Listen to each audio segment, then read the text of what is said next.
Rosa Rodríguez, ¿cómo Hola, estás? ¿qué tal, Miguel? Buenas noches. Empezábamos la semana pasada anunciando que nos íbamos a la Cueva del Agua, una nueva aventura del Espacio en Blanco. Nunca se había hecho un programa desde allí y ha sido una locura. Pues sí, ha sido una locura porque, bueno, presentamos el anuncio, lo colgamos en nuestras redes y, bueno, nos han comunicado que en tan solo un día se agotaron todas las localidades. Recordamos que, bueno, la entrada es gratuita, pero sí que había que reservar la plaza. Y, bueno, un día duró, mucha gente se ha tenido que quedar fuera. Queremos dar las gracias porque es verdad que ha tenido muy buena acogida.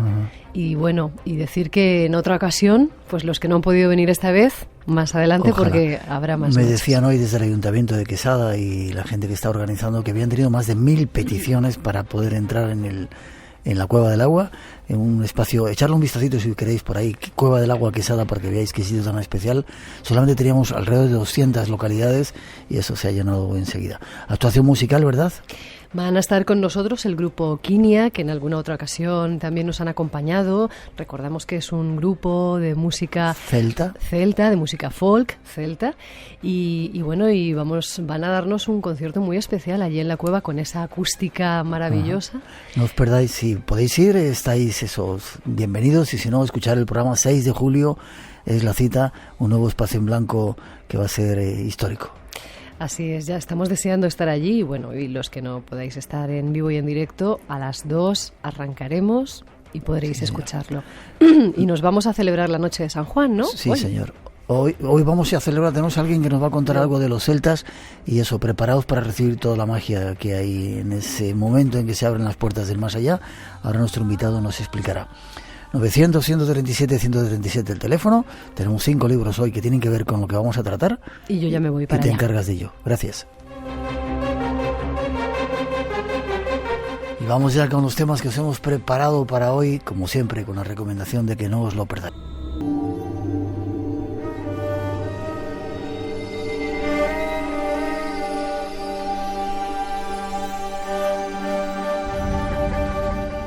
¿Traéis el hacha preparada? Siempre. Sí. La llevo conmigo. Buenas noches, ¿cómo estás? Encantado de estar aquí otra vez. Gonzalo Rodríguez García es nuestro invitado esta noche, doctor en Historia, participa en tertulias y dice que le podéis seguir a través de La Forja y la Espada. Exacto, mi blog La Forja y la Espada y el canal de YouTube El Aullido del Lobo. Últimamente todo el mundo tiene canales de YouTube. Bueno, debe ser los tiempos que corren, maldita sea. Y vienes desde Toledo, has llegado desde Toledo, esa ciudad absolutamente mágica. Sí, bueno, los que a lo mejor ya me conocen, bueno, de las visitas nocturnas que hacemos en Toledo sobre los misterios y leyendas de Toledo en paseostoledomágico.es. Sí. Y has escrito un libro que es producto de mi tesis doctoral. Los celtas, héroes y magia, la cultura guerrera de la Hispania céltica. Exacto, la tesis se llamó La tradición guerrera de la Hispania céltica y en lo que es el ámbito editorial se ha publicado con este título, Los celtas, héroes y magia. Se llama Héroes y Magia porque eso van a ser los dos pilares fundamentales de mi trabajo, el pensamiento heroico y el pensar mágico del mundo que encontramos al estudiar el mundo céltico. Ajá. Estuviste en la Feria del Libro y agotaste. Sí, bueno, eso estuvo muy bien. Se agotaron todos los que había en la caseta, así que encantado y doy gracias desde aquí si me están escuchando, a los que vinieron a por los libros y los firmé. Y fue, la verdad es que muy, muy gratificante. Qué bien. Yo tenía muchas ganas de tocar este tema. En este tiempo estamos hablando mucho de historia, porque creo que hay que volver un poquito la vista atrás para no olvidar o comprender las cosas que hemos hecho, porque como se dice, ¿no? El que olvida su historia está condenado a repetirlas. Saber quiénes somos, conocer nuestra historia, entender nuestra época, son cosas que se tienen que engarzar. Entonces, el conocimiento de la historia te permite saber quién eres, ¿no? Se dice, aquel que tiene la memoria más remota de los orígenes es quien tendrá mayor porvenir. Bueno, pues un poco ese es el sentido de la historia, sí, es que es así. Qué bonito. ¿Y no crees que hemos perdido un poco nuestras raíces y por eso andamos en este mundo así? Total y absolutamente. No creo que haya habido una época de la humanidad en la que se viva tan desenraizado y por tanto tan abocado a la sensación de estar alienado espiritualmente. Y que navegas ahí en un universo que te traen y te llevan sin saber a dónde, ¿no? Es una especie de sinsentido. Este es nuestro invitado, 2:15, 1:15 en las Islas Canarias en directo, Radio 1, Radio 5, El Espacio en Blanco, en Radio Nacional. Nos vamos a viajar a la historia, pero ya veréis que tiene mucho misterio, entre otros los hombres lobo, ¿verdad? Sí, Es un elemento fundamental en mi tesis. Lo descubriremos, ahí vamos. Hace cerca de 3000 años, en los turbulentos comienzos de la historia, surgía una nueva y poderosa civilización. Fueron los primeros maestros en el uso del hierro, y por ello se convirtieron en los amos de Europa, los celtas. Era un pueblo extraordinario. Durante años consiguió dominar todo el noroeste europeo, y su influencia, sobre todo en el campo de las artes, ha perdurado hasta el presente. Sin embargo, en ningún momento de su periodo de ascendencia llegaron a tener identidad nacional. Incluso desconfiaban unos pueblos celtas de otros, como si se tratase de desconocidos.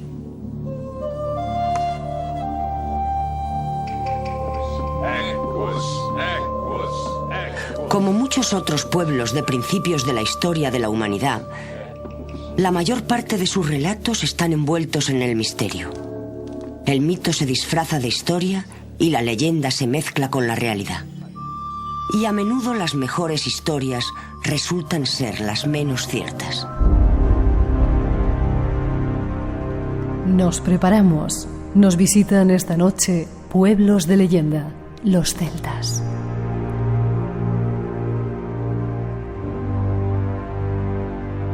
Buscamos su origen y navegaremos entre la leyenda y la realidad, entre la historia y la magia.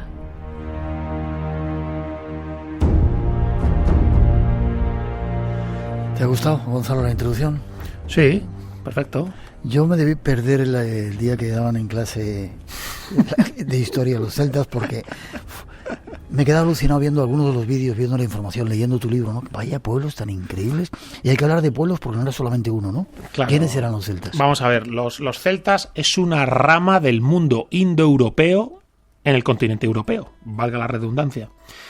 Y hay distintas provincias o regiones de la céltica europea.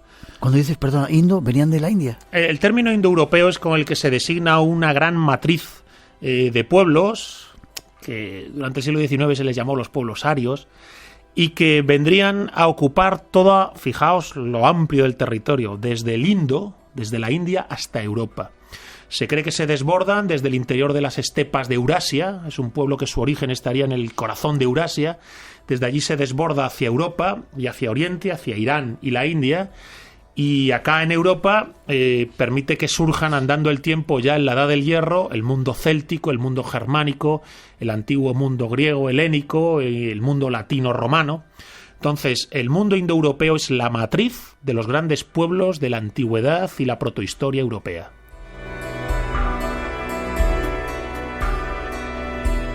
¿De qué fecha estamos hablando?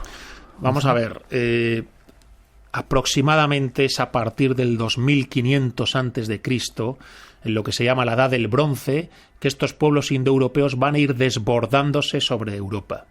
Aquí posiblemente, y esto, bueno, se tiene que terminar de concretar en los estudios históricos, en los cuales además la genética está dando datos muy interesantes para comprender el proceso, da la impresión de que estos pueblos indoeuropeos se desbordan sobre una población europea vinculada al neolítico, a las culturas del dolmen, del cromlech, de los menires, y entonces esa cultura neolítica, que posiblemente era más igualitaria, matriarcal, pacífica, se ve sustituida por el mundo indoeuropeo, que es jerárquico, aristocrático, heroico, guerrero, y que además porta una idea que para mí hay que subrayar, que es la idea de la gloria trascendente.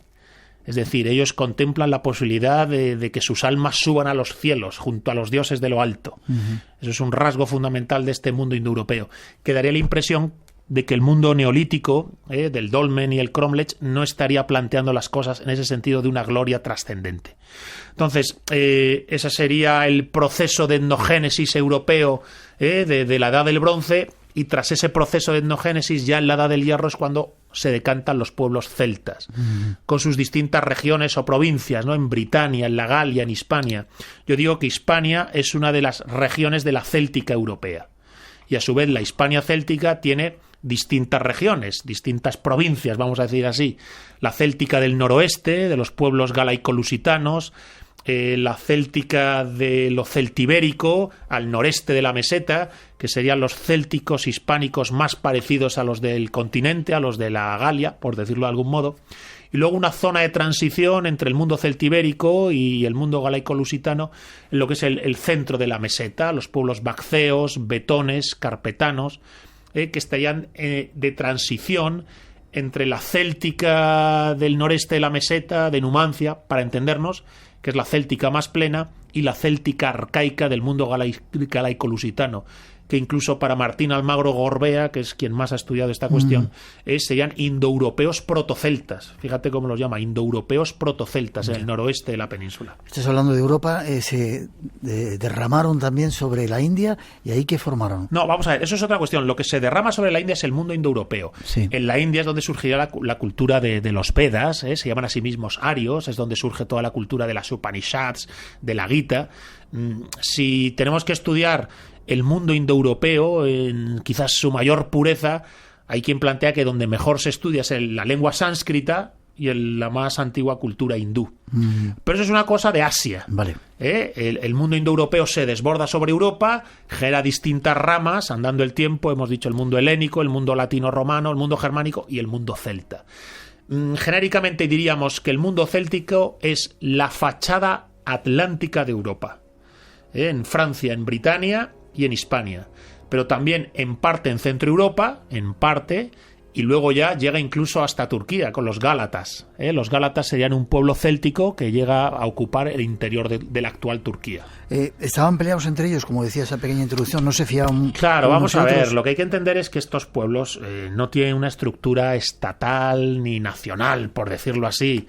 Son estructuras protoestatales que a veces, bueno, pues en Numancia, bueno, pues llegan a tener a lo mejor un mayor conciencia de Estado, por supuesto Vercingetorix en la Galia y demás, pero ni mucho menos pueden tener eso. Están ordenados en tribus, en populus, en pueblos, que pueden estar enfadados entre sí o no. Existen posibilidad de pactos y de federaciones entre ellos. Cuando Roma conquista Toledo, en el año 192 a.C., hay una federación de pueblos célticos que ayuda a los carpetanos, y entonces los betones... Ya estaban aquí los celtas. Claro, sí, cuando llega a Roma, aquí lo que encuentra es ya la Hispania céltica. Entonces, esta Hispania céltica prerromana, en el caso, estaba mencionando, de la conquista de Toledo, ayudando a los carpetanos, que es el pueblo céltico que ocupaba la actual Toledo, acuden betones y vacceos, que son pueblos que provendrían de las provincias de Ávila y de Palencia, Valladolid, respectivamente. Entonces se ve que hay una federación. Pero es que los propios celtíberos, en realidad son varios pueblos. Ahí están los arébacos, los lobetanos, los olcades. Todos estos son pueblos que genéricamente los romanos llaman celtibéricos y que están federados entre sí. Se alían y se ayudan entre sí. Entonces, estos pueblos pueden estar enfrentados o federados. Yeah. Y ocurre así también en la Galia y ocurre así en Britania. Roma va a aprovechar muchas veces los enfrentamientos entre ellos para avanzar en su conquista. Yeah. Es obvio. ¿Eran físicamente como eran grandotes, con cuernos como vamos vikingos? A ver, no, estos son estereotipos decimonónicos. Durante el siglo XIX se genera el romanticismo celta, que es el que ha llegado a influenciar a lo que sería un poco la Wicca y el New Age céltico, que todavía a día de hoy encontramos. De hecho, quizás a día de hoy es cuando está más desarrollado en según qué lugares. Y entonces esta es una visión idealizada, ¿no?, del mundo céltico, que nos recuerda, bueno, pues a esas jóvenes pelirrojas que parecen sacadas de un cuadro prerrafaelita. Esto no tiene por qué ser exactamente así. Hay lugares en los que el mundo céltico responde a ese fenotipo nórdico, y así lo describe las propias fuentes romanas, pero hay otros lugares en los que no. La verdad es que esto es una cuestión un poco estereotipada, ¿no? La del pelo rubio, ¿no?, y los ojos azules. El mundo céltico hispánico no parece, a partir de las fuentes grecolatinas, que señale eso, de manera... Entonces yo creo que hay una serie de estereotipos que llegan a darse incluso en época romana. Posiblemente en época ya alto imperial se están manejando estereotipos sobre los germanos y los celtas en este sentido que dices tú. Lo que hay que entender es que estos pueblos son los pueblos bárbaros de Europa, en el sentido de que están en un estadio protohistórico, cuando en Grecia y Roma ya están en un estadio puramente histórico. Están recogiendo por escrito su propia historia. Entonces están en un estadio protohistórico y en un pensamiento todavía mítico. No tienen filosofía, como los griegos, ¿no? Entonces, ese carácter bárbaro lo reconocen los propios romanos. O sea, Roma reconoce el carácter, por decirlo así, ajeno a la civilización que tiene el mundo céltico. Y es ajeno a la civilización porque apenas tiene estructuras urbanas estatales, como sí tiene Roma, porque vive todavía muy imbuido el mundo céltico, y para mí esto es importante, lo subrayo en mi tesis, del culto al héroe, de la figura del héroe, y no solo como un referente simbólico, sino como algo que se puede encarnar.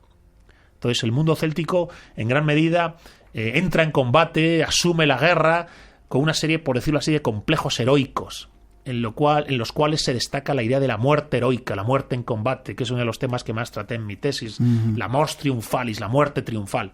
Se muere espada en mano, pero se sube a los cielos. De hecho, mira, te leo directamente, esto es un autor grecolatino, Silio Itálico, está hablando de los celtíberos de Soria, ¿no? De la actual Soria. Dice: les es un honor morir en combate y un sacrilegio incinerar el cuerpo de los caídos en la batalla, pues creen que estos son retornados a los cielos junto a los dioses de lo alto si los buitres hambrientos devoran sus cuerpos. Es decir, aquel que muere en combate no se le quema en una pira funeraria, no se le hace cremación, sino que se deja el cuerpo para que los buitres lo devoren, con la idea simbólica de que el buitre elevará el alma a los cielos, literalmente junto a los dioses de lo alto. Eso es lo que he llamado la gloria trascendente. Antes de continuar, otra preguntita. Dominaban el hierro, por eso fueron capaces de conquistar fácilmente los pueblos que andaban Vamos por aquí. a ver, es uno de los grandes pueblos de la Edad del Hierro. En lo que es la Edad del Hierro 1, la Edad del Hierro 2, la cultura del Hastat, la cultura del Atene. Pero el rasgo distintivo no es tanto el manejo del hierro, como quizás la personalidad que ellos adoptan respecto de las armas, la lucha, el combate, el culto al héroe. También, por ejemplo, te leo aquí de Diodoro, que dice de los celtas en Hispania, dice: les era preferible morir luchando con gloria que despojados de sus armas, sus vidas fueran entregadas a la esclavitud. Esto es un rasgo característico de la Hispania céltica. Prefieren suicidarse a entregarse a Roma. Ocurre en Numancia, ocurre en Calahorra y ocurre de manera casi masiva en las guerras cántabras. Estrabón, cuando cuenta las anécdotas de los cántabros, que sería un pueblo céltico arcaico del norte de España, ellos prefieren suicidarse a ser esclavos. Incluso se cuenta la anécdota de cántabros crucificados, que siendo crucificados, estando en la cruz, cantan himnos de victoria, cantan una suerte de peán, de un canto épico heroico. Entonces ellos viven imbuidos de ese ideal heroico, porque el ideal heroico es el que les da la gloria trascendente. Y ellos entienden que esta vida es la oportunidad para ser héroes. Esta vida es la oportunidad para ser héroes.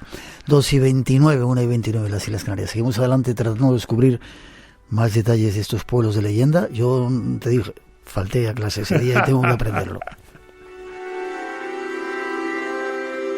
Espacio en Blanco, en Radio Nacional, con Miguel Blanco. Radio Nacional, el sonido que nos une. El primer pico, pues todos lo hicieron. Vive deprisa. Se me caerían las uñas, el pelo. Tú eres joven. Dice Ávila que tiene usted SIDA y se va a morir. Y harás un bonito cadáver. Para las 4 estaciones. Para escuchar. En el metro. Solo en podcast.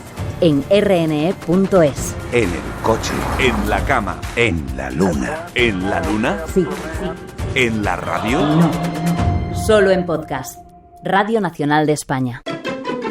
Radio Nacional de España.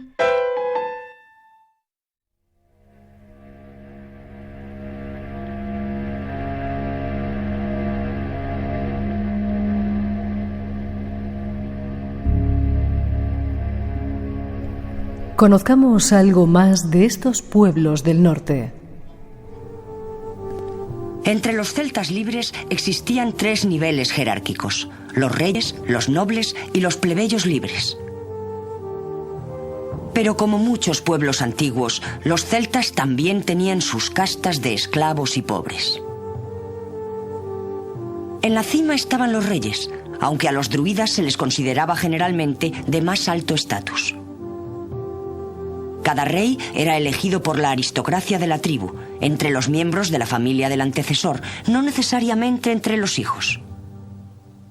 La familia del rey siempre pertenecía a la casta de la nobleza. Pero después, en tiempos de los romanos, la institución de rey fue reemplazada por un magistrado jefe. Tales magistrados, llamados bogobratos, reinaban junto a los nobles.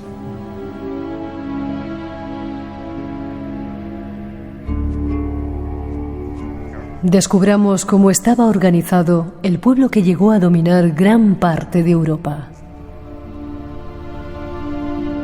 Pues eso queremos, brevemente que nos cuentes cómo estaban organizados. Había un rey, había esclavos, había nobles. Está bien la cita que habéis traído a colación, es una cita grecolatina, entiendo, sobre Britania o la Galia. Está bien, efectivamente, es una sociedad de jefaturas, aristocrática y patriarcal, y con ese ideal heroico. Y hay que destacar que eso que llaman reyes son como jefes. No es exactamente una realeza en el sentido de una dinastía. Aunque hayan hablado de dinastía, no funciona exactamente así. Esos jefes tienen un cierto carácter electivo, como va a pasar después con los germanos. ¿Los elige el pueblo? Se los puede elegir las élites aristocráticas. Entonces, lo que existe es una aristocracia guerrera que elige a sus jefes. E incluso esa aristocracia guerrera está organizada en Manerbund, en fratias, en hermandades guerreras, y cada una tiene su propio jefe, y entre esos distintos jefes se elige a uno. Y a veces se le elige para una campaña concreta. Y cuando se acaba la campaña, se vuelven a dispersar cada uno con su propia jefatura. Entonces, no es exactamente un rey en el sentido medieval del término, pero sí lo está prefigurando. Cuando yo preparé mi tesis, decíamos, al trabajarlo, que la estructura, podríamos decir que es protofeudo-vasallática. Es decir, tiene elementos propios del feudalismo y el vasallaje, porque se jura lealtad al jefe y a cambio el jefe te otorga su protección y tú formas parte de su mesnada. Y entras en una especie de intercambio de bienes, de riqueza, de honor, de méritos, de lealtades, alrededor de esos juramentos, entre comillas, de vasallaje, que en España se conocen como clientelas y devotio. La devotio es un juramento de lealtad hasta la muerte. Hasta el punto de que si muere el jefe antes que tú, te suicidas. ¿Sí? O mueres con él en batalla. Esto ocurre ya en algunos casos, por ejemplo en el caso de Retógenes, el último jefe numantino, donde sus hombres, su guardia de corps, se suicidan, se clavan la espada, se arrojan al fuego, y luego él se clava a sí mismo la espada y también se arroja al fuego. Entonces tiene esa estructura, podríamos imaginar, como de feudo-vasallaje, pero sin llegar a ser tal. Yeah. Y siempre conforme a esa idea de la jefatura, la cual es una jefatura de mérito. Ojo, el jefe tiene que demostrar el mérito que tiene. Pensemos que Viriato, cuando llega a la jefatura de los lusitanos, llega primero de un puesto subalterno. Y en una campaña en la que los romanos ponen contra las cuerdas a la mesnada en la que está formando parte Viriato, Viriato levanta la mano y dice: ojo, no nos rindamos. Darme el mando a mí, aquí, ahora, y os saco de esta encerrona que nos ha hecho Roma. Y a mano alzada le votan y le eligen. Y una vez ya le eligen a Viriato, bueno, pues Viriato mete a Roma en un problema. Durante 8 años consecutivos les va ganando, incluso derrota un ejército consular, que también lo va a hacer Numancia, derrota un ejército consular. Entonces, genéricamente podríamos decir que es una sociedad aristocrática, vertical, jerárquica, guerrera, donde hay movilidad de abajo a arriba, en esa pirámide, a través del mérito heroico, del mérito guerrero. ¿Había esclavos? Tenemos un montón de preguntas, ya que te oyera si puede ser sintético. Mira, en Hispania no hay documentada realmente esa esclavitud que sí que parece que hay en la Galia y Britania. No parece que se contemple la esclavitud. De hecho, la descripción que se hace de cántabros, de astures, de celtíberos, es que no soportan la esclavitud. Es que se suicidan antes que ser esclavos. Se cuenta la anécdota de un bandido celtibérico que creo que se llamaba Tanguino. Ha hablado de memoria el nombre, no me acuerdo bien. Pero es que le meten en el barco para venderle como esclavo a él y sus hombres, posiblemente era el jefe de una Manerbund, de una cofradía guerrera, y los tíos hunden el barco. No me digas, ¿eh? Sí. Hunden el barco y se ahogan. Les da igual cualquier cosa antes que ser esclavos. ¿Qué religión tenían? Vamos a ver, la religión céltica, por desgracia, no la conocemos en profundidad. Igual que tenemos sistematizado el panteón de dioses grecolatino, ¿no? Con con Zeus, etcétera, Júpiter en Roma, o tenemos más o menos sistematizado el panteón germánico, el panteón céltico no está sistematizado. Pero sí que parece que responde a lo que se llamaba la trifuncionalidad de los dioses indoeuropeos. Una divinidad de la soberanía y la magia. Una divinidad de la guerra, el combate y la defensa de la comunidad. Y unas divinidades de la fertilidad, las cosechas, la productividad y lo necesario para vivir. Serían las 3 funciones del mundo indoeuropeo que tienen su reflejo en las 3 funciones de las divinidades.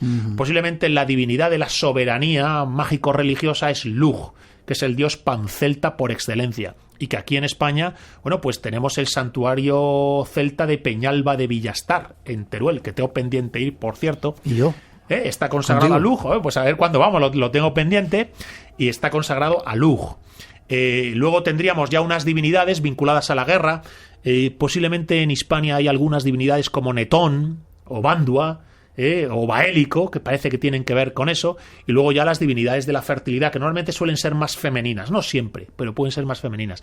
Pero es difícil discernir muchas veces el papel de las divinidades. Pensemos en Cernunnos, que es un dios fundamentalmente galo, que aparece cornudo, que aparece en el caldero de Gundestrup y aparece sentado en posición de semiloto, con un collar de la victoria, con un torques en la mano y con una serpiente en la otra. No queda muy claro qué papel puede tener. Se le vincula quizás con una divinidad de la fertilidad del bosque. En realidad ahí entramos en un ámbito interpretativo que te puedes perder. Creo que para no perderse sí es bueno señalar entonces la trifuncionalidad. El ámbito de la soberanía mágico-religiosa, el ámbito de la defensa, el combate y la guerra, y el ámbito de la fertilidad, de lo necesario, de la economía, por decirlo así. Casas, ¿cómo vivían? Vamos a ver, la estructura urbana del mundo céltico pues no es la de Roma. Entonces, por un lado estaría Elópida. Elópida es la ciudad celta, como pueda ser Numancia. Está fuertemente amurallada, tiene casas que van adosadas entre sí, con zócalos de piedra y muros de adobe. En torno a esa ópida existen los castros. Son unidades básicas de poblamiento. Están siempre en lugares muy defendibles, muy fuertemente amurallados y son más pequeñitos. Se podría decir que esos castros dependen de ese ópida. Y luego en torno a los castros hay una serie como de pequeñas granjas o alquerías donde quizás vivía la mayor parte de la población. Y en caso de guerra se refugiaban en los castros y en el ópida. Entonces tienen esa estructura, por decirlo así, como orgánica, en la que está la ciudad, los castros y las pequeñas granjas o aldeas. Y el santuario. El santuario. Siempre hay en el entorno un santuario. Hay un lugar sagrado. Posiblemente todo tiene una dimensión sagrada en el mundo céltico, porque como toda sociedad tradicional todavía no ha hecho esa separación de lo sagrado y lo profano. De hecho, eso casi en Europa no ocurre hasta el cristianismo. El cristianismo tiende a separar lo sagrado de lo profano. Mientras que ahí todo tiene una dimensión de sacralidad. Pero siempre hay un elemento de santuario, que muchas veces tiene que ver con lo que llamaban el nemetón, el bosque sagrado. Es un paraje natural en el que, por lo que sea, se considera que los dioses se transparentan en el mundo. Vale. Idioma, breve si puedes. Bueno, las lenguas célticas... ¿Se entendían entre ellos o había muchas? Vamos a ver, debía haber una gran variedad de lenguas célticas, pero se han distinguido 2 fundamentalmente, el llamado céltico P y céltico Q. El céltico P es una lengua más arcaica, se cree que es la que se hablaba en el ámbito galaico-lusitano, es un indoeuropeo protocéltico, y luego el céltico Q, que es el que se hablaría en Numancia. Bien, este céltico Q es el que también se habla en la Galia. Ahora, la variante hispánica del céltico Q parece ser más arcaica, porque el proceso de etnogénesis del mundo céltico en la península se desarrolla por sí mismo, aparte del mundo galo, aparte del mundo britano. Entonces tiene su propia personalidad. Vale, 2:39. 1:39 en las Islas Canarias. Vamos con la mujer y no nos olvidamos de druidas, que hablaremos después. Y llegan los lobos también, ya veréis cómo son. Espacio en Blanco. Tu cita con lo desconocido. En Radio Nacional. Con Miguel Blanco. El papel de la mujer en la sociedad celta era muy diferente al que tenían las mujeres del mundo clásico. Las mujeres nobles del mundo clásico tenían una vida bastante restringida y con pocos derechos. Sabemos a través de fuentes arqueológicas que la mujer en el mundo celta tenía considerables derechos e incluso poder. Tenemos un gran número de tumbas de mujeres celtas muy ricas, si nos guiamos por los maravillosos objetos con los que fueron enterradas. Se ha podido constatar el gran poder que tuvieron las mujeres a lo largo de la Edad de Hierro, tanto en la Europa continental como en Bretaña. No sabemos nada directamente de la personalidad de Boadicea, pero podemos deducir bastante por el hecho de haber sido una gran reina celta. No debió de ser una mujer tímida, sino que debió de poseer un gran orgullo personal y una gran dignidad, acostumbrada a dar órdenes a la gente y por tanto con el papel de líder de guerra bastante asimilado. También es posible que fuera el líder religioso de su pueblo.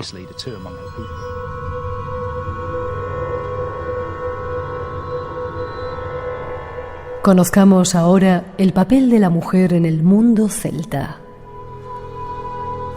Pues, ¿qué nos cuentas de la mujer? Pues mira, yo considero que el mundo céltico, siendo de matriz indoeuropea, bueno, pues tiene esa dimensión patriarcal. Sin embargo, el mundo celta, a diferencia del mundo romano, sí tiene perfectamente integrada la feminidad en los ámbitos de soberanía y poder. Cosa que en Roma no ocurre así como así. Es decir, la feminidad está integrada en la esfera de la soberanía, el poder y la magia. Y esto es tan evidente como que Boadicea, que la han mencionado hace un momento en el corte anterior, la reina de los Icenos, es la que lidera la lucha contra Roma en Britania. Es una mujer de armas tomar y que también está dispuesta a morir antes que entregarse. Se suicida en la batalla final contra Roma. Y Boadicea se toma la lucha contra Roma como una lucha cruzada, es decir, sin posibilidad de negociación posible. Es siempre contra Roma hasta el final. Considera que ha sido humillada ella misma y su pueblo y se toma esa guerra como una guerra de aniquilación. Entonces, eso ya nos está reflejando el papel de la mujer, en este caso en la céltica británica. Pero es que ocurre lo mismo con las, entre comillas, druidesas de Inis Mona. Inis Mona es la isla de los druidas en Gales. Y cuando van allí los romanos, el cronista Tácito, sí es Tácito el que lo menciona, con los druidas en Mona viven unas mujeres.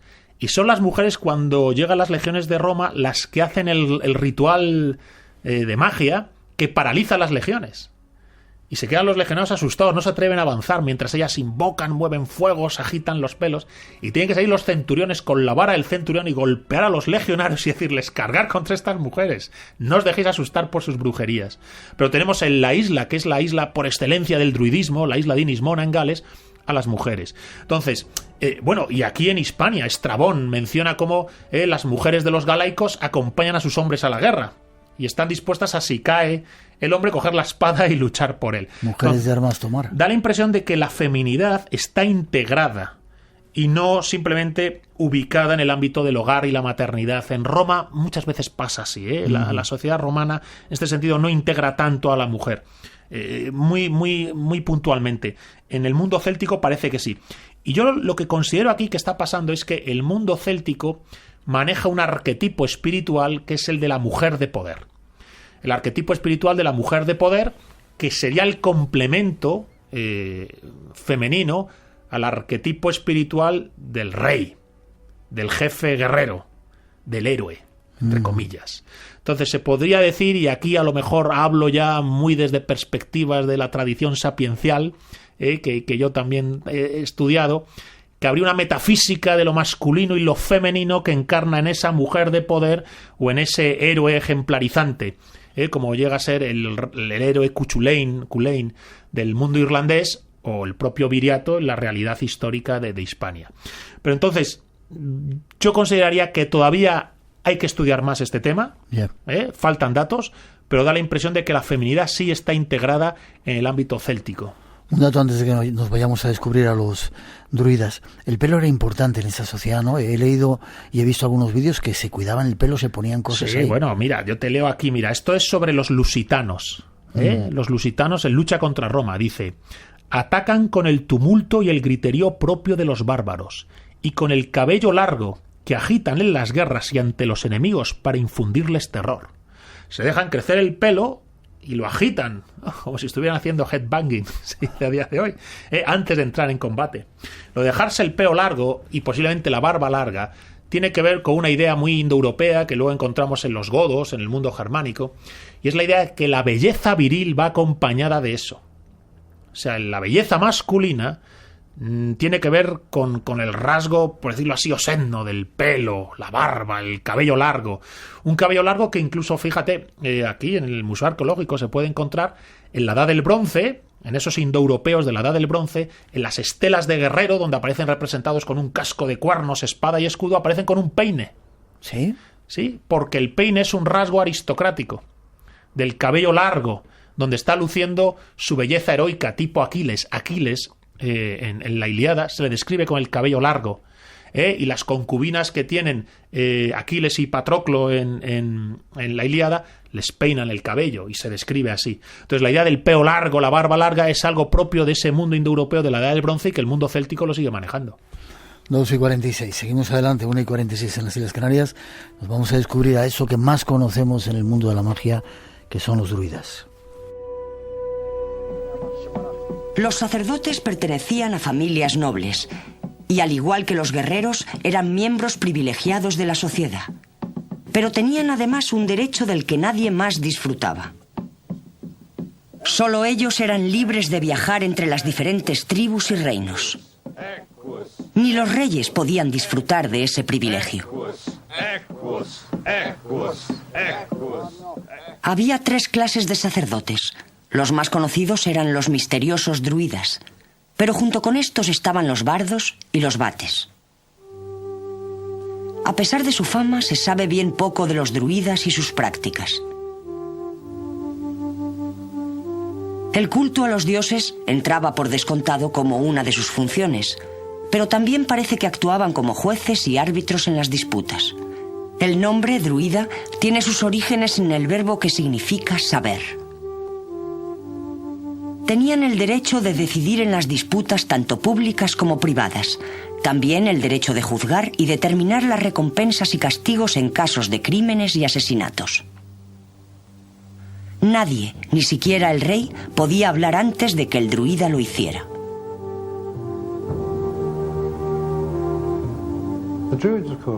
Los druidas fueron, por supuesto, tremendamente importantes para los celtas, y su fama nos ha llegado a través de la historia. Es por tanto muy sorprendente que no sepamos casi nada acerca de ellos. Lo que sí que sabemos es que eran los depositarios de la ley del pueblo celta en ambos sentidos de la palabra. La ley como sistema penal y la ley como orden de vida.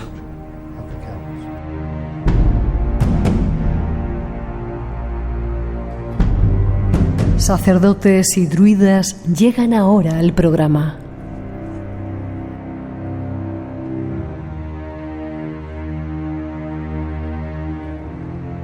Nuestro invitado nos da más datos sobre ellos.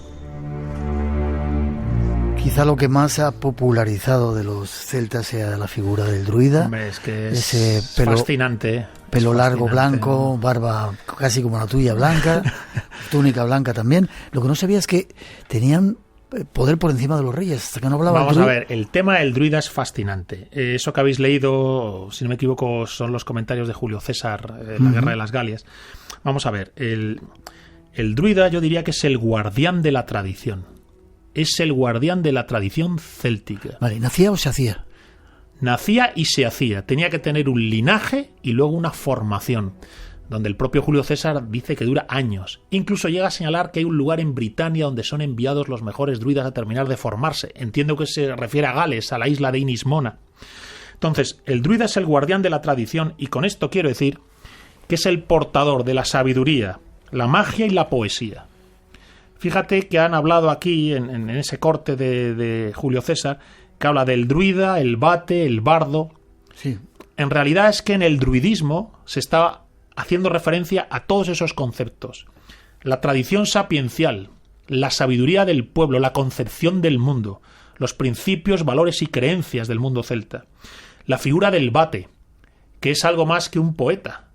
Es quien habla en estado de iluminación.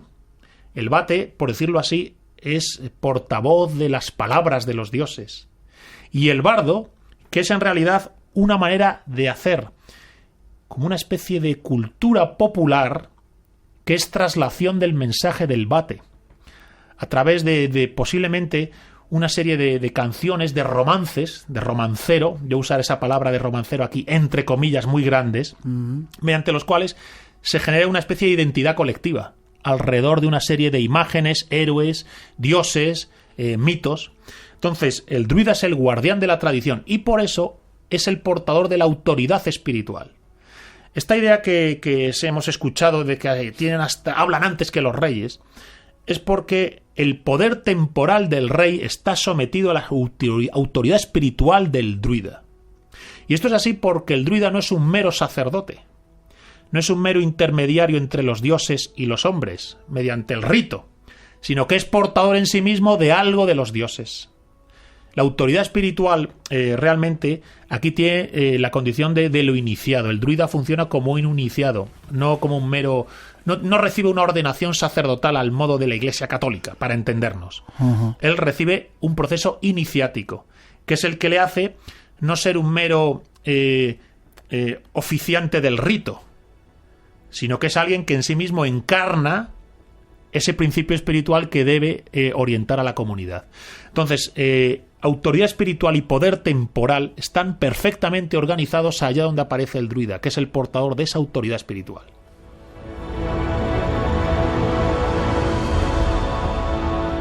La idea que se tiene de ellos es que hacían magia y pócimas. Utilizaban la magia como se conoce vulgarmente. Vamos a ver, aquí hay que explicar una cosa, vamos a ver. Creo que los dos pilares fundamentales de las culturas de la Edad del Hierro, así lo planteo en el propio título de mi libro, es el ideal heroico y el pensamiento mágico. El ideal heroico, la gloria trascendente y el pensar mágico del mundo. Ese pensar mágico del mundo lo que establece es que hay como una especie de vasta inmensidad que abraza y conecta todas las cosas. Y mediante el rito, el druida es capaz de operar a través de esa vasta inmensidad que conecta todas las cosas. El rito. El rito mágico, que tiene una función operativa, no es una devoción, no es una oración, tiene una efectividad. Entonces, este pensar mágico del mundo lo que viene a plantear es una especie de actitud activa respecto de la naturaleza y de las cosas, porque tú estás presente mediante el ritual mágico en el mundo no como alguien o algo al que le ocurren cosas, sino que alguien que propicia la consecución de un destino, mediante el rito o mediante el gesto heroico. En este sentido, hay una especie de espiritualidad de la libertad, entendida esta como que el sujeto hace su camino heroico, y mediante el ritual mágico no es víctima de las cosas que pasan en el mundo, sino que él mismo se empodera de ellas. En este sentido, la magia es entendida como un poder. Ya, pero utilizaban elementos... de la naturaleza. Sí, sí, claro. Tenían un caldero, como bueno, se representa un poco a... Eso tiene que ver, sí, claro. Bueno, el tema del caldero, el tema de... No me va a salir ahora, hombre, la planta de los druidas que cortan con la hoz de oro. Te iba a preguntar también si utilizaban plantas de poder o... Ay, que no me sale, hombre, la planta típica de los druidas, no me acuerdo ahora. El muérdago. El muérdago. El muérdago famoso. Ellos tienen un conocimiento posiblemente profundísimo de las plantas, de cómo usarlas a nivel medicinal, a nivel quizás también psicotrópico, aunque yo ahí pondría eso también entre comillas. Entonces... hay una imagen estereotipada y romántica del druida que de nuevo se gesta en el siglo XIX y le pone con la túnica blanca, el caldero como panoramix. Pero yo creo que va más allá de eso. Creo que en realidad para entender el druida, en lugar de apelar al romanticismo decimonónico, hay que apelar a la saga del rey Arturo. La relación del druida con los reyes es la relación que tiene Merlín con el rey Arturo. Merlín y el rey Arturo, la saga artúrica, tiene vestiduras medievales, pero alma celta. Y si queremos entender cuál podría ser el papel de esa autoridad espiritual del druida, está recogida en Merlín, que es en sí mismo casi un arquetipo de druida, respecto del gran rey que es el rey Arturo. Esto se reproduce mucho tiempo después en la ficción, cuando leemos en El Señor de los Anillos la relación de Gandalf con Aragorn. Y en la relación de Gandalf con Aragorn, en paralelo, es similar a la de Merlín con el rey Arturo, que a su vez es similar a aquella que parece que las fuentes grecolatinas y los estudios que se hacen sobre el druidismo nos están invitando a pensar sobre el druida. Entonces yo a veces digo, oye, el druida en un caldero tal, digo, mira, casi mejor, puestos a hacer romanticismo, que en lugar de irte al siglo XIX, te vayas al ciclo artúrico, porque creo que en la relación de Merlín con el rey Arturo vas a entender mejor el papel que el druida, que en las fantasías románticas del siglo XIX. Ya. ¿Te quedas luego un ratito después de las 3 para hablar de los lobos y los hombres lobo? Sí, claro. ¿Hacían sacrificios humanos? Sí. Sí. Sí, y se hacían en Hispania, y se hacían en la Galia, y se hacían en Britania. El sacrificio humano hace parte de la cultura de la Edad del Hierro. A Roma le llega a horrorizar, aunque Roma también organiza las peleas a muerte de los gladiadores, ¿no? Pero el sacrificio humano hace parte de hecho, se recoge entre los cántabros, lo menciona Estrabón. Apiano, creo recordar que es Apiano, sí, o Estrabón, no estoy seguro, lo menciona para los lusitanos. De hecho, señala que hay un especialista del sacrificio humano. Le abren al prisionero, le observan las vísceras, y a través de la observación de las vísceras tiene alguna intuición sobre algún acontecimiento futuro, o recibe algún tipo de mensaje que debe de orientar al rey, al jefe, a Viriato en este caso, ¿no?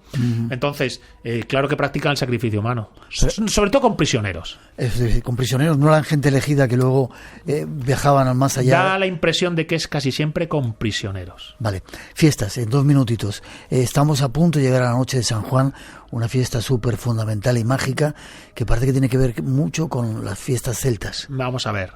El calendario celta se organiza en el semestre luminoso y el semestre tenebroso, el de la luz y la oscuridad. Y esos 2 semestres vienen separados por el solsticio de invierno y el solsticio de verano. Con la noche de San Juan, con el solsticio de verano, empezaría la fase luminosa del año. Y a partir del solsticio de invierno, la fase oscura. Luego los equinoccios, partiendo por la mitad cada semestre, vuelven a señalar fiestas importantes. Ahora, para no perdernos, creo que sería destacable que en esa mentalidad cíclica, el semestre oscuro es el cual en el que la naturaleza se repliega hacia adentro en el invierno, para después florecer. Bien, pues el ser humano hace el mismo repliegue hacia adentro para encontrar a los dioses dentro de sí. Y luego el semestre luminoso es cuando el sol, la luz, lo invade todo en el verano. Y es entonces cuando el hombre sale afuera y se encuentra con la divinidad, no ya dentro de sí, sino en los demás. Esa sería una enseñanza fundamental, creo que se puede destilar del simbolismo cíclico de la noche de San Juan, de los solsticios de verano y de los solsticios de invierno. Y en 30 segunditos, esa noche se abre ese velo que separa este mundo del más allá. Mira, 2 noches fundamentales que incluso en la cultura medieval se dan como conexión del más allá al más acá. La noche de Santos, el Samhain, entre octubre y noviembre, Halloween, ¿verdad? Esa es una fecha fundamental. Y luego la noche de San Juan. En el propio romancero castellano es a la mañana de la noche de San Juan que ves a las encantadas peinarse con el peine de oro, o en el romance del conde Arnaldos, que Martín Almagro Gorbea lo ha estudiado como un ejemplo claro de filtración céltica en la cultura medieval. En el romance del conde Arnaldos, ese marinero mágico que paraliza las aguas, paraliza el aire y que con su música embelesa al protagonista del romance, el protagonista se lo encuentra a la mañana de la noche de San Juan. Montaría una fiesta increíble, ¿no?, en esa fecha. Yo entiendo que sí, pero no creo que fueran fiestas como se hacen a día de hoy, de carácter puramente mundano y de borrachismo. Sería algo más, tendría alguna dimensión sacra.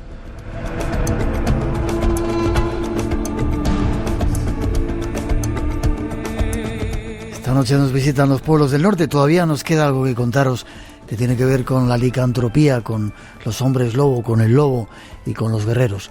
900-137-137 es nuestro teléfono. Lo haremos después de las noticias a las 3, de las 2 en las Islas Canarias, y os hablaremos de una película participada por Radio Televisión Española que se llama Influencia, entre otras cosas. E igual, si somos buenos, nos darán una bendición celta. Ya verás qué bonita la bendición celta.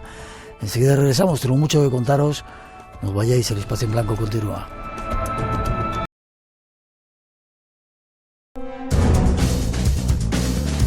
Regresamos, 3 y 6, 2 y 6 en las Islas Canarias. Es de nuevo el tiempo de los misterios aquí en Radio Nacional. Volvemos a abrir el espacio en blanco con más temas todavía. En un momentito vamos a hablar de los hombres lobo y luego de la influencia. Teléfono en marcha 900-137-137. Redes sociales con los saludos para todos los que estáis ahí conectados. Blanco Radio. Y para seguir vamos tras la leyenda, multitud de mensajes, Gonzalo, de gente que está escuchando en muchas partes del mundo, que te felicitan. Muy bien. Y sobre todo que quieren que conozcamos ahora a estos personajes que vienen en esa introducción que vamos a ofrecer.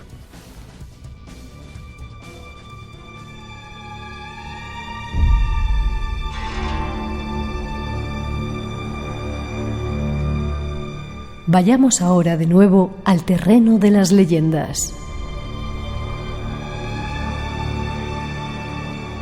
En ellas destaca la figura del hombre lobo. Si vamos a la mitología nórdica, vemos que su propia versión del hombre lobo ha logrado sobrevivir bastante bien hasta la actualidad. Gracias a esto, sabemos que la palabra utilizada para referirse a ellos era la de Varulfur. Pero debido a la gran importancia de los hombres lobo en la mitología nórdica, existen términos alternativos, como Ulfhedin. Y en el escandinavo moderno también se utiliza Beldulf, del cual se cree que dicho título proviene de la fama de Beldulf Bjarnason, un berserker histórico del siglo IX que figura en las sagas islandesas. Las tradiciones licantrópicas escandinavas no son de sorprender, ya que los lobos se encontraban fuertemente asociados con sus dioses y creencias. Por ejemplo, el dios Loki engendra al lobo Fenrir, lobo que tomará un papel importante en el Ragnarok. Dichos mitos persistieron más tiempo en la era vikinga. Harald I de Noruega es conocido por haber tenido un cuerpo de Ulfhendar, lo cual es mencionado en varias sagas. Los Ulfhendar eran luchadores similares a los berserkers, vistiéndose con pieles de lobo en lugar de pieles de osos, y tenían fama de canalizar los espíritus de estos animales para mejorar la efectividad en la batalla. Estos guerreros eran resistentes al dolor, lo que terminaban siendo brutalmente asesinados en combate. Y por último, los Ulfhendar y berserkers se encuentran estrechamente asociados con el dios nórdico Odín.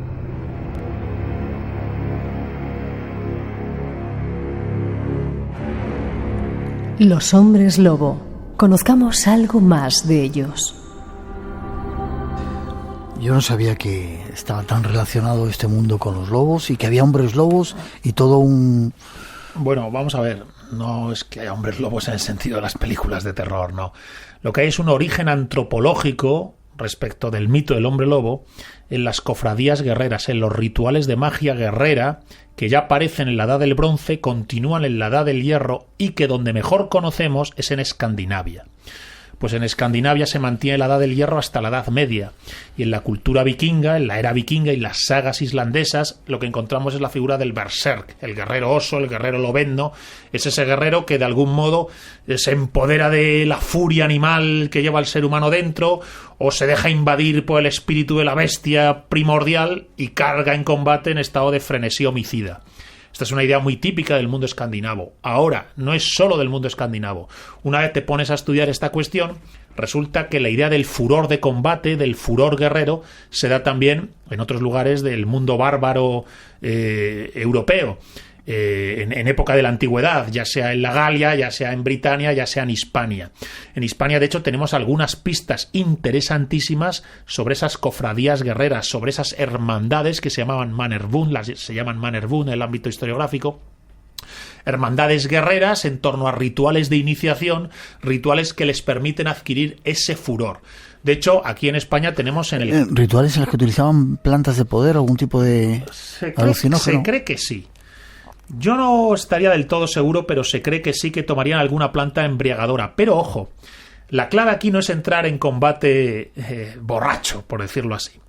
Posiblemente lo que se pretende es, mediante ese rito, inocular en el sujeto algún tipo de práctica de autohipnosis, fíjate lo que voy a decir, por el cual si recuerda una palabra, recuerda un signo, recuerda una runa, activa en sí ese poder furibundo.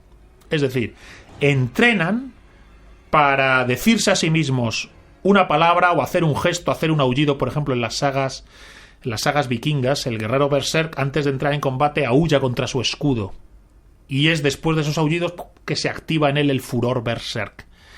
Aquí, en el cantar de las mocedades de Don Rodrigo, que es un cantar medieval, hay un momento berserk para el Cid, que es el momento de los calores del Cid, donde se le aparece en sueños San Lázaro y le dice: te voy a conceder el don del calor, te entrará por la espalda, te pasará al pecho y del pecho a los brazos y las manos, y lo que arremetas en ese momento lo conseguirás. Al día siguiente tiene un duelo a muerte con otro caballero, y antes del combate dice el Cid: esperar que quiero que me suban los calores, traedme vino. Y justo cuando vive vino, dice que le suben los calores, y al subirle ese calor se sube al caballo, carga contra su enemigo y se lo lleva por delante. Los estudiosos dicen que en ese momento, en esos calores del Cid, es un cantar medieval de gesta del siglo XIV, creo. ahí hay un recuerdo de un ritual guerrero de furor, de la fiebre guerrera. Y ojo, fíjate que se habla de los calores del Cid. Bien, pues acá en España, en el Castro de Ulaca, que es uno de los lugares más mágicos de España, me atrevería a decir de los más mágicos de Europa. ¿Dónde está situado? En Ávila, muy cerca de Ávila, Castro de Ulaca. Se conserva una sauna de iniciación. ¿Sí? Se cree que se sometían a especie de baños de vapor, de calor extremo. Entonces se conservan los restos de la sauna donde ellos se sentaban junto al horno, hasta posiblemente provocarse casi un hervor de la sangre. Y ese calor... ¿Como un temazcal? Sí, un poco. Y como algunas veces se ha investigado, no tendrá que ver, pero con prácticas de calor extremo en Norteamérica, con los indios amerindios, sí. Por los apaches y demás, ¿no? Entonces, se propician un calor extremo. Y esa fiebre es la que ellos luego tienen que saber propiciarse antes de entrar en combate.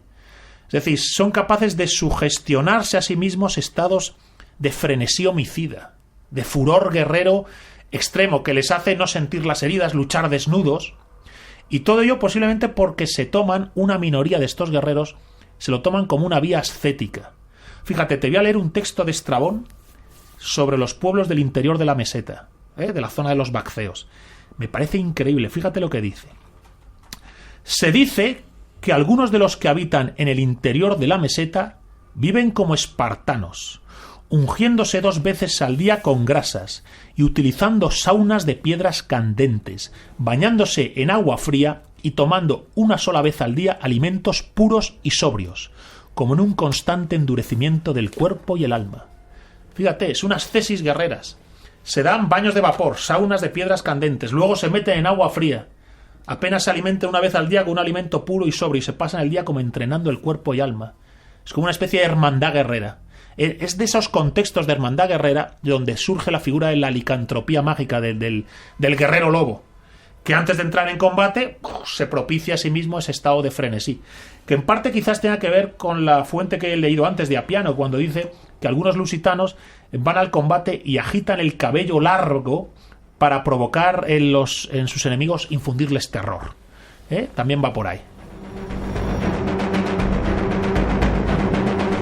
Casi terminando, es curioso porque cómo reaccionarían los romanos al ver a esta gente que venía con ese furor y más si llevaban una piel de lobo, que a veces llevaban una piel de lobo o de oso. O luchaban desnudos. Para morir en combate.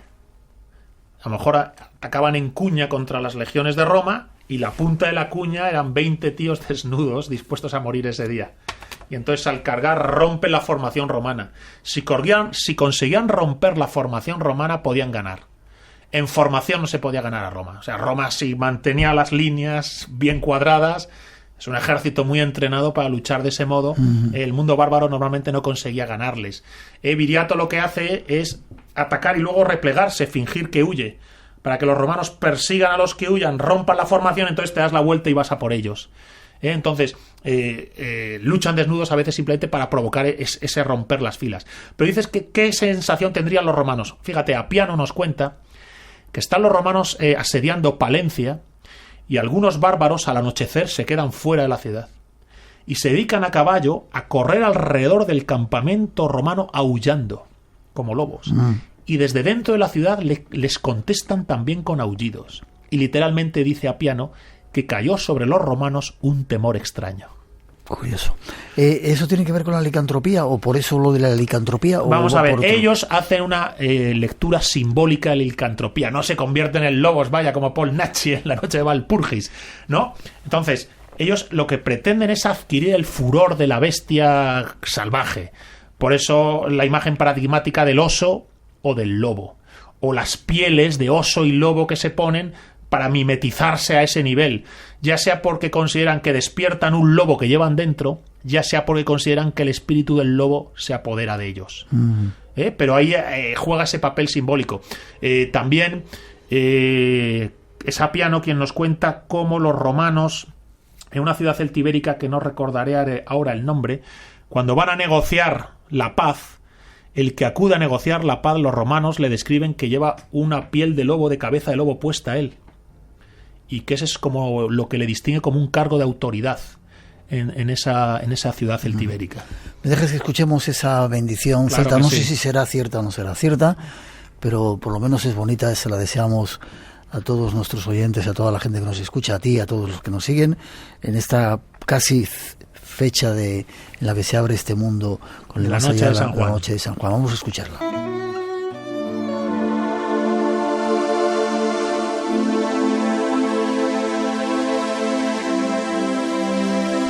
Yo no sé si será un texto celta, pero es bonito y te lo deseo. Bueno, pues muchas gracias, muy bonito. No lo veo exactamente céltico, pero sí quizás inspirado en esa imaginería romántica del mundo céltico en el siglo XIX. Yo voy a hacer otra bendición celta si me dejas. Vale, luego te iba a preguntar qué quedaba de los celtas ahora, pero vale, adelante con la bendición. Mira, esta bendición es para todos los que nos están escuchando. Vale. Es lo que decía Diodoro de Viriato. Dice, Viriato consideraba la autosuficiencia su mayor riqueza, la libertad su patria y la supremacía derivada del valor su más segura posesión. Ojalá podamos vivir igual que Viriato, coño.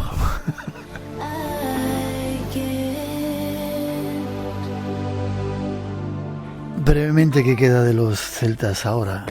¿Están por ahí arriba la música? Los celtas son un elemento de la identidad europea de nuestro tiempo. Reencontrarnos con el mundo céltico es reencontrarnos con unas de las raíces de la propia identidad europea, española, francesa, en general. Europa no puede conocerse a sí misma, España no puede conocerse a sí misma sin la identidad céltica. No es absoluta, no es la única, pero es una de las ramas, de las raíces de las que tenemos que nutrirnos para saber quiénes somos.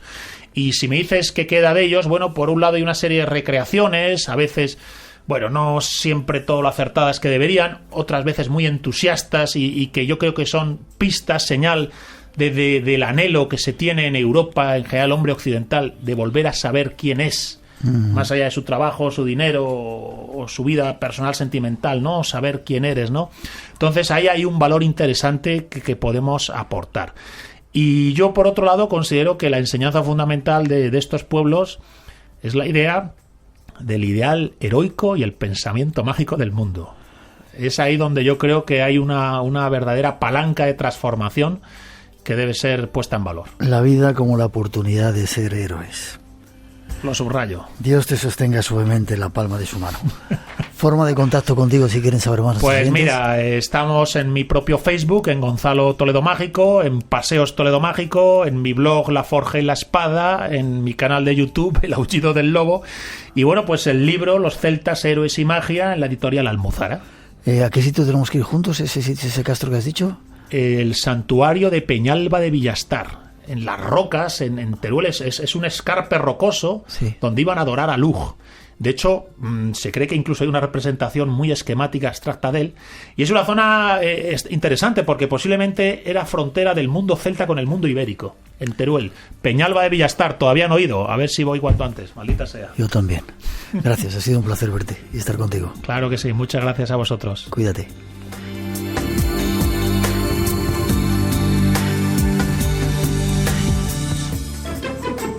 Radio Nacional, el sonido que nos une. En 200 metros. La vida se mueve a golpe de clic. Escucha, mira, lee. Vive lo que pasa en la aplicación RTVE Noticias. A la crónica internacional en esta sintonía de Radio 5. Emisión en directo de Radio 5 y el canal 24 horas. Información de rtve.es. Y además, programas informativos de Radio Nacional y Televisión Española. RTVE Noticias. Para entender la vida. rtve.es.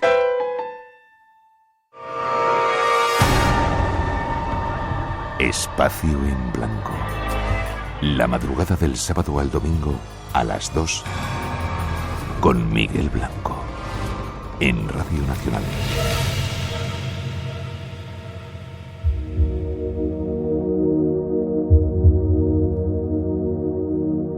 Tres y 25, 2 y 25 las Islas Canarias. Seguimos en directo.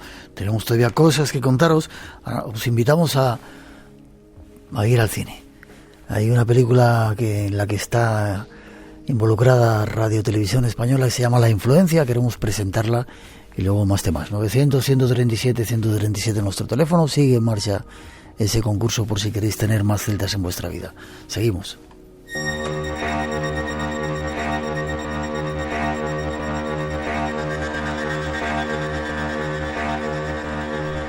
Acompáñanos esta noche al cine.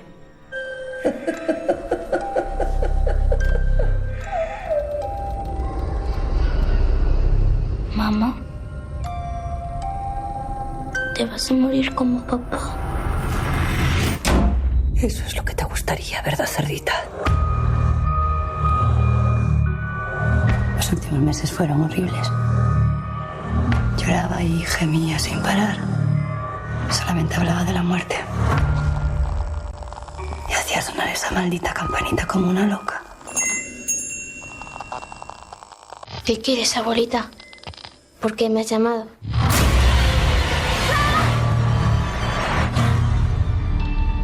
El insecto repelente dejará de existir. Esto es la muerte.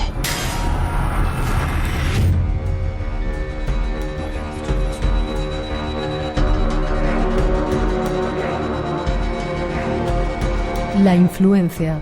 Descubre sus efectos esta noche.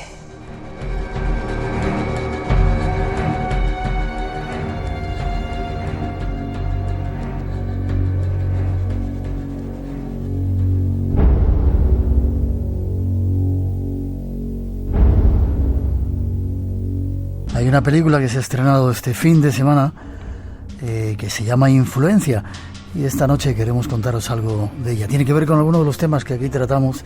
Dicen que da mucho miedo. Vamos a hablar con su protagonista, Manuela Bellés. Buenas noches, Manuela. ¿Qué hay? Buenas noches. ¿Cómo estás? Pues muy bien, influenciada por la influencia. ¿Eres actriz? ¿Eres también cantante? He visto por ahí algunas cosas tuyas, multifacética.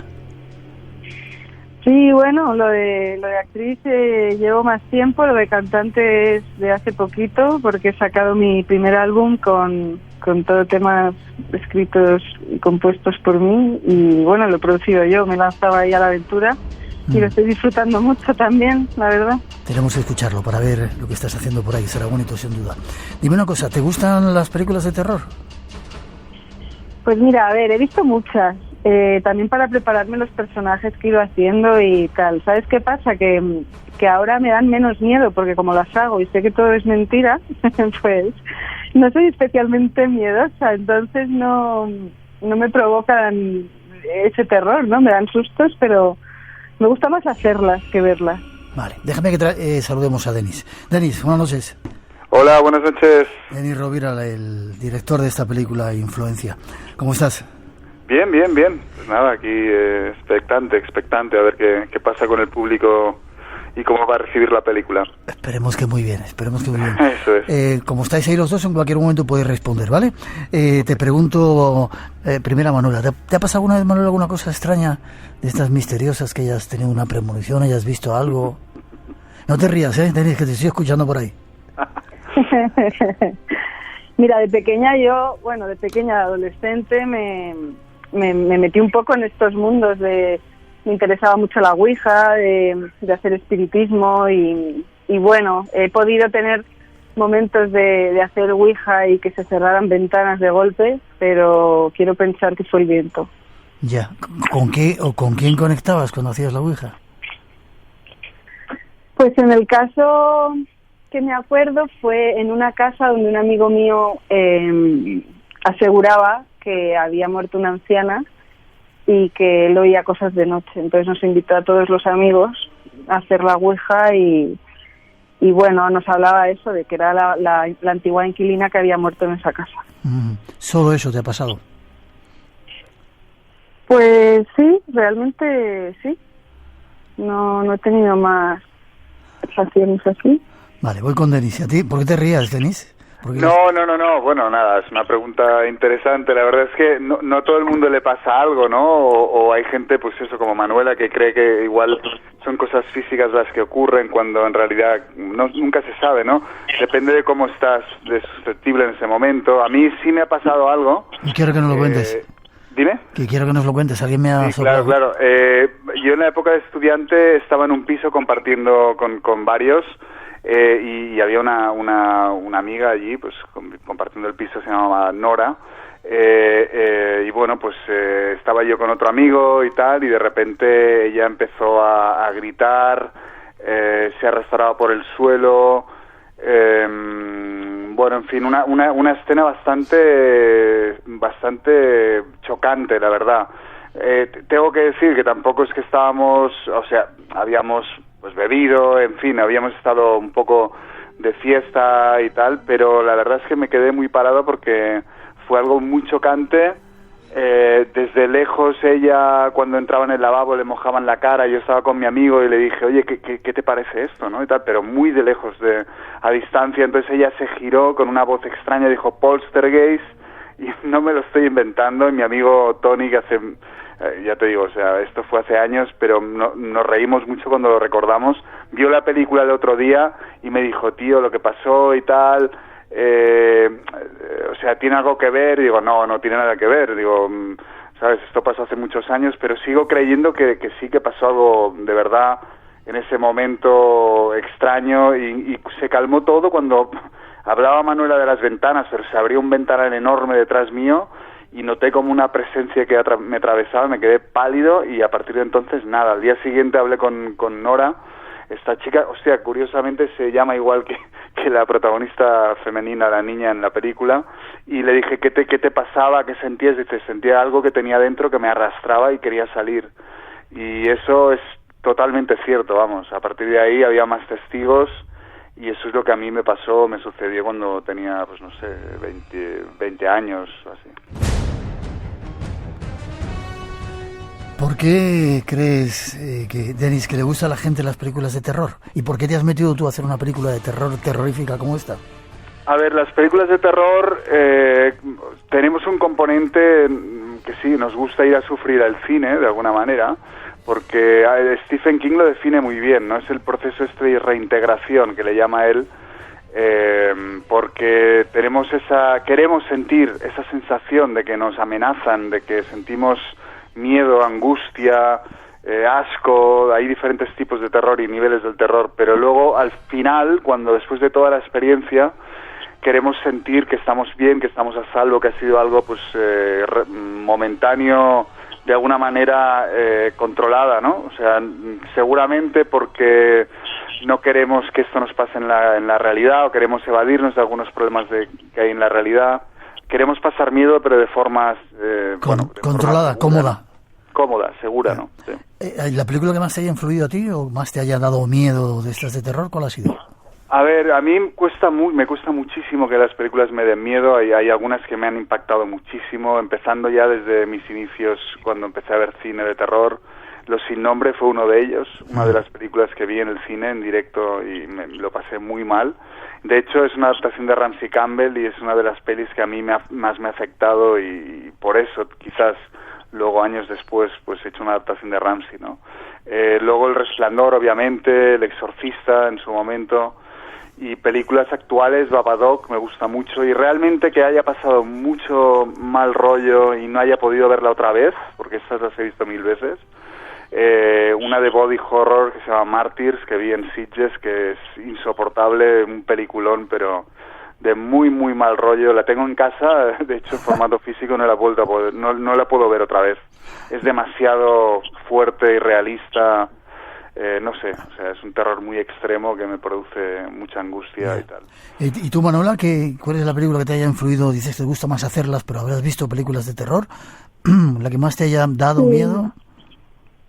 A ver, me vuelvo a remontar a cuando era más pequeña, porque ahí es de cuando más miedo tenía. Recuerdo ver El Exorcista a escondidas, porque claro, en mi casa no me dejaban verla, y la ponían en la televisión y la grabé en VHS y la vi a escondidas de mis padres, y quería ver la escena tan mítica de cómo se giraba la cabeza la niña, y esa imagen pues obviamente se me quedó. Y luego de mayor, pues, bueno, también recuerdo ver Los Otros, que he nombrado, que me impactó bastante el final por miedos míos. Yo me puedo imaginar que, o sea, si fuera verdad, ¿no?, de dónde están los muertos y que hubiera, pues, presencias a la vez que nosotros, ¿no?, viviendo solo que en otra dimensión y que no los podemos ver. Pues esa idea sí que me acompañó bastante tiempo, ¿no? Yo creo que las pelis que más miedo dan, aparte del rato que pasas y el susto mientras las ves, es si luego se te quedan las imágenes o se te quedan las ideas, ¿no?, de las presencias y las llevas contigo en tu día a día, ¿no? Yo creo que eso es lo más tenebroso.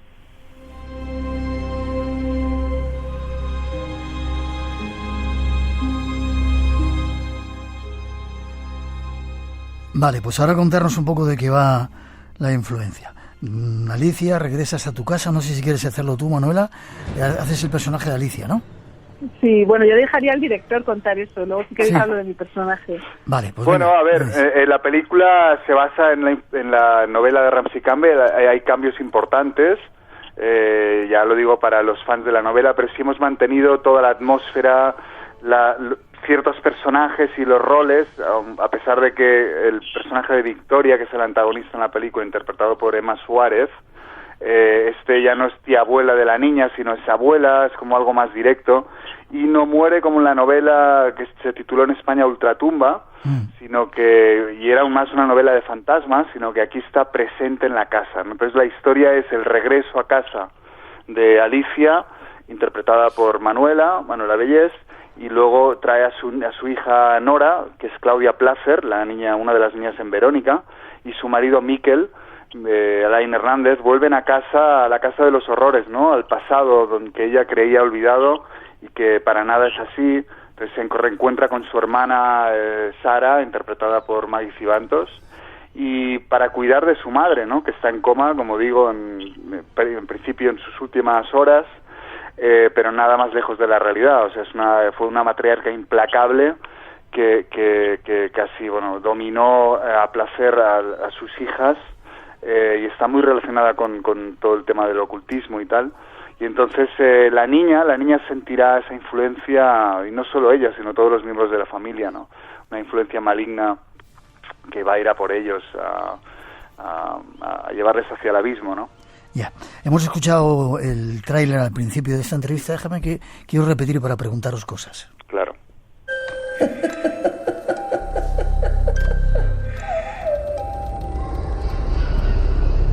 Mamá, te vas a morir como papá. Eso es lo que te gustaría, ¿verdad, cerdita? Los últimos meses fueron horribles. Lloraba y gemía sin parar. Solamente hablaba de la muerte. Y hacía sonar esa maldita campanita como una loca. ¿Qué quieres, abuelita? ¿Era la abuelita o era la madre la que está ahí tejiendo un poco toda esa historia extraña? Para mí es mi madre, para mi hija es la abuelita. La abuelita. Exacto. La misma persona, sí, Emma Suárez, que hace esa risa al inicio del tráiler, que yo siempre ya con eso se me ponen los pelos de punta, vamos.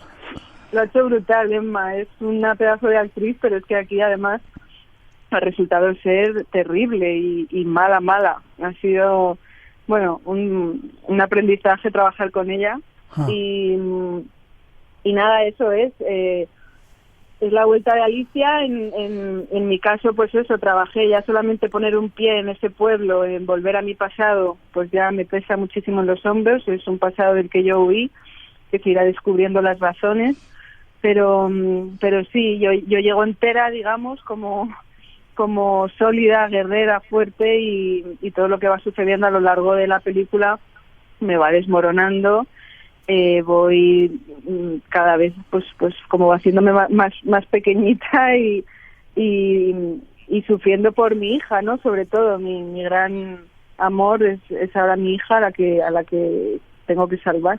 Sí, déjame decir que es un tour de force brutal el que hace Manuela en la película. Yo a Manuela la vi y me encantó en Secuestrados, de Miguel Ángel Vivas, que hace un papel muy complicado, un terror muy realista, planos muy secuencia largos. Y aquí en La Influencia tiene un arco brutal de sufrimiento, de dolor, o sea, la gente va a sufrir mucho con ella, y creo que además es un género que le va como anillo al dedo, ¿no? Así como Emma Suárez es su primera aparición en una película de terror, lo mismo que Maggie Cibantos o Alain. Pero Manuela está ya muy curtida y creo que lo borda en la película en ese sentido, ¿no? No vamos a... Del género lo que me gusta... Sí. Perdón, me ibas a hablar tú. No, adelante, Manuela. Del género lo que me gusta es que te permite ser muy expresivo, ¿no? Y hay que buscar el punto, porque no hay que pasarse tampoco, pero tampoco quedarse corto. Hay un punto ahí que te permite, pues eso, gritar, llorar, gemir, correr, romper puertas con hachas, ¿no? Todo eso a mí me pone mucho, me gusta. Te va la marcha. No vamos a destripar ni a contar más historias. Casi para terminar, Denis, ¿no pasaron cosas raras mientras estabais rodando? También te lo pregunto a ti, Manuela, como en otras películas, como Nosotros o en algunas otras películas, que de repente a veces la ficción se convierte más en realidad. Yo, a ver, durante la fase de localización de la película, que fuimos también al norte de España, al País Vasco, salí corriendo de un par de casas, eso literal, o sea, fui a la parte de arriba, había muy mala energía, yo suelo, no sé, notar cosas a veces, tampoco es que tenga nada que ver con la parapsicología, ni soy medium, ni nada, absolutamente nada de eso, pero sí notaba, porque ya nos llevaban a casas especiales, donde bueno, eran muy oscuras y tal, para la película eran perfectas, ¿no? Pero no me gustaron, sobre todo porque hubiese sido muy, muy desagradable trabajar allí. Luego al final la casa en Madrid, perfecta, una aura perfecta, o sea, una energía súper bonita, la gente, todos trabajando muy a gusto, hacía frío, pero estaba genial. En cambio, pasó que la mujer de la limpieza de la casa, que obviamente sabía que había un rodaje, pero subió a la parte de arriba, bueno, hay un espacio muy especial en la película, muy iconográfico, y se asustó, no por la oscuridad ni nada, por había una serie de simbología y tal que no le gustó nada, salió corriendo, era muy religiosa y creyente y no volvió, o sea, le dijo al dueño, a la persona que llevaba la casa, porque estaba en venta, que no volvía, que no iba a trabajar ahí nunca más, ¿no?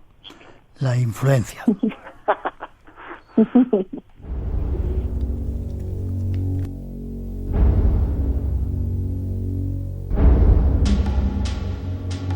No queremos destripar nada, decir a la gente que vaya a verla, una película participada por Radio Televisión Española que se acaba de estrenar.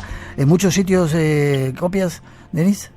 Sí, parece ser que salimos con 264 copias, 264 cines, con lo cual me parece que es una muy buena apuesta y estamos entusiasmados. Queremos llevar a gente al cine, no solo los fans del género, gente que quiera atreverse a una buena historia con intérpretes de una talla, de una primer orden, ¿no? O sea, Manuela, Maggie, Emma Suárez, Alain, la niña que es estupenda, en fin. Bien. La gente que quiera pasar miedo, que vaya a ver La Influencia. Vale, pero no para de sufrir, como has dicho antes, sino para disfrutar. Yo creo que sí, de las dos cosas, no sé, pasa. Claro. ¿Página web de la película? Página web no tenemos, tenemos redes sociales y vale. Estamos ahí a tope con Instagram, con Twitter. ¿Y de las redes sociales influencia hay que poner o qué se pone? Bueno, normalmente hashtag La Influencia y ahí ese es nuestro hashtag, ¿no? Vale, mucho éxito, Denis. Gracias. Un abrazo fuerte, espero verte. Manuela, ¿forma de contacto contigo? Si quieres dar una página web o algo, si tienes también o Facebook. No, bueno, ya también a través de mi Instagram. Sí. Vale, pues que te busquen por ahí. Gracias a los dos. Espero que sigáis haciendo cosas bonitas y que podamos contarlas. Eso es, gracias. Vale, un abrazo fuerte a los dos. Adiós. Hasta pronto.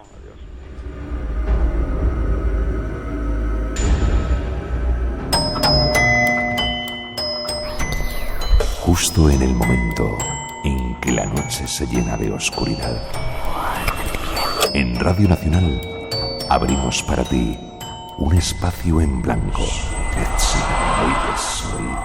De 2 a 4, en la madrugada del sábado al domingo, una hora antes en Canarias, la radio se llena de misterios. Espacio en blanco, en Radio Nacional, con Miguel Blanco.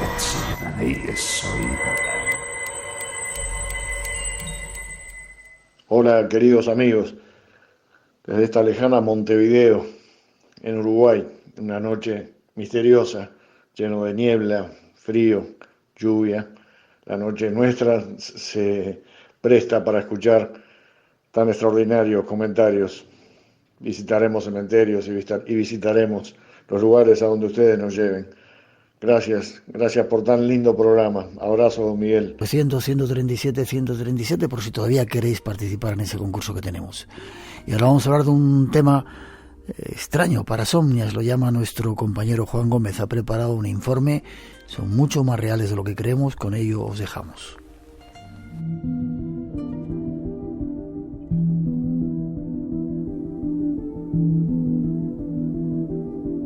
Hola a todos. Hoy en el Espacio en Blanco vamos a viajar a ese momento donde cada noche nuestra mente desconecta de la realidad para adentrarse en el mundo de los sueños. Desde la más remota antigüedad, estas vivencias nocturnas eran muchas veces interpretadas como presagios o augurios. Incluso dicen que sirvieron de inspiración a inventores y científicos. Por ejemplo, el físico danés Niels Bohr descubrió la estructura de los átomos gracias a un sueño donde, según él, veía los electrones girando alrededor de un núcleo, como un sistema solar. Un elemento tan común como las agujas de coser fue ideado por Elias Howe después de tener un sueño donde veía unos guerreros con lanzas, las cuales tenían agujeros como ojos, o incluso el alfabeto actual armenio, creado por Mesrov Mastot en el siglo V, dijo que un ángel se lo había dictado en sueños. Hay que decir que ni siquiera los científicos, esto parece increíble, pero es cierto, ni siquiera ellos saben cuál es la causa ni el por qué soñamos. Escuchamos a María Martínez, neurofisióloga clínica y responsable de la unidad del sueño en el Hospital Universitario Marqués de Valdecilla, en Santander. Esto se lo han preguntado científicos durante siglos y como se puede entender hay varias hipótesis al respecto. Si vamos, por ejemplo, a Freud, pues soñamos para satisfacer nuestros deseos. Otros apoyan pues teorías como que se van reponiendo durante el sueño las conexiones cerebrales. Y existen estudios quizá más recientes que apoyan que el sueño puede ser útil para enfrentar problemas que no podemos solucionar durante el día o incluso para procesar conflictos que tienen que ver con las emociones. El sueño es un estado fisiológico, es decir, un estado normal que alterna con otro estado, el de vigilia, que es el que tenemos cuando estamos despiertos. Y se sabe que el sueño es totalmente necesario y, de hecho, la ausencia absoluta de sueño conduce a la muerte.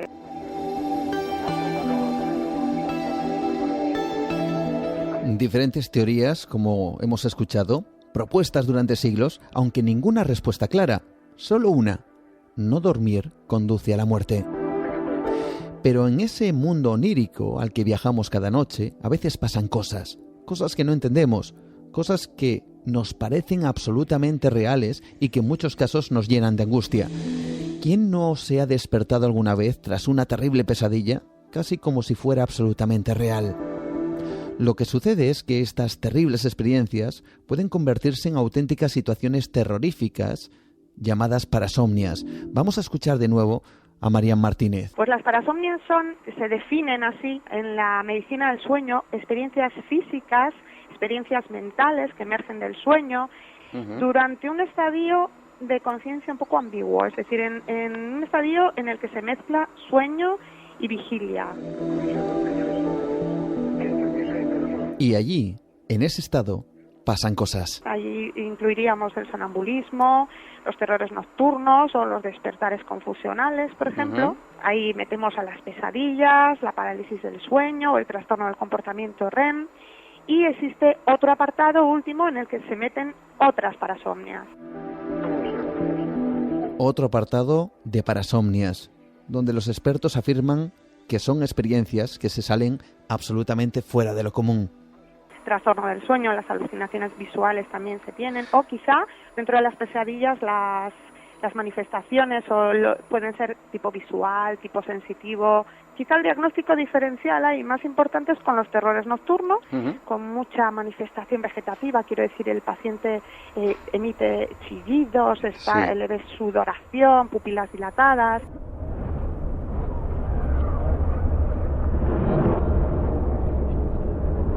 Casos de auténtico pánico y terror donde, según los expertos, el sueño y la realidad se confunden. Pero la pregunta que nos hacemos aquí en Espacio en Blanco es: ¿hasta qué punto son experiencias causadas por la mente o que en realidad nuestro cerebro está viendo algo que es real y estamos entrando en el terreno de lo paranormal? Quienes lo viven dicen ver sombras, visitantes nocturnos, fuerzas que les paralizan y experiencias físicas que parecen ir más allá que una simple pesadilla. Este es el testimonio de Jesús, alguien que ha vivido este tipo de experiencias. Pues a veces, según estoy durmiendo, me despierto y me parece ver como una especie de sombra, una silueta. Me quedo fijamente mirándola y de repente veo que se mueve y me despierto, echo a correr detrás de ella se quedaba fijamente mirándome y es cuando yo abro los ojos como que veo a esa persona ahí, e incluso a veces he intentado como ir a tocarla. A veces el que incluso ver esa sombra está escondido detrás de la cortina y yo moverme hasta la cortina y mover la cortina porque me da la sensación de que esa persona sigue escondida ahí. Sombras que aparecen y desaparecen de la habitación, o la conocida y extraña parálisis del sueño. Vamos a escuchar a Maika. Su testimonio fue recogido para el cortometraje Pesanta, un testimonio absolutamente real de este fenómeno. Mi nombre es Maika, tengo 34 años y hace aproximadamente 10 que tengo parálisis del sueño. Una parálisis, en mi caso, pues consiste en que te despiertas, sientes como una presión en el pecho, como que no puedes respirar profundamente.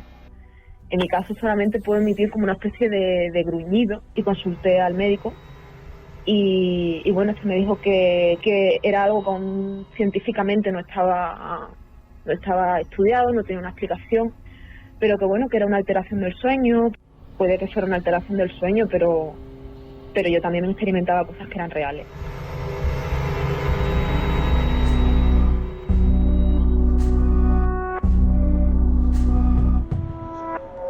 Sueños o quizá una realidad que se manifiesta en ese momento.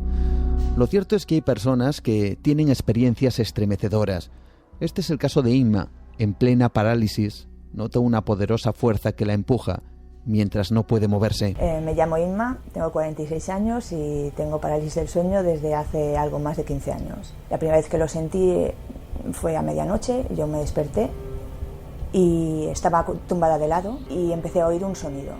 El sonido es similar a cuando a las antiguas teles le quitabas la antena y se oye un ruido muy fuerte. Entonces, al mismo tiempo que siento ese ruido, lo que sentí fue algo que me empujaba por la espalda.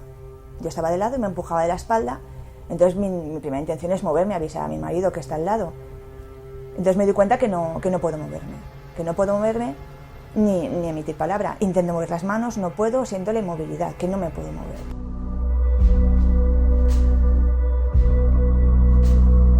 Siempre la escuchamos ahora, el mismo patrón. Una parálisis y una fuerza que en una ocasión incluso Inma asegura que la cogía de los pies y la arrastraba de la cama. De las últimas veces que me pasó, que es la que más miedo he sentido porque estaba sola y lo pasé muy mal porque en esa ocasión no era una fuerza que me empujaba a la cama, sino que me cogía de los pies y me estiraba como para sacarme de la cama. Paso tanto miedo que lo que tengo la tentación es de abandonarme, ¿no? De dejarme ver, dejar que mi cuerpo no luche, sino dejarme abandonar a ver qué es lo que pasa, dónde me lleva aquello. O sea, si alguien me empuja, ¿dónde me lleva, no? Y luego, estando despierta, lo he pensado. O sea, me produce mucha inquietud saber si me relajara, ¿dónde iría?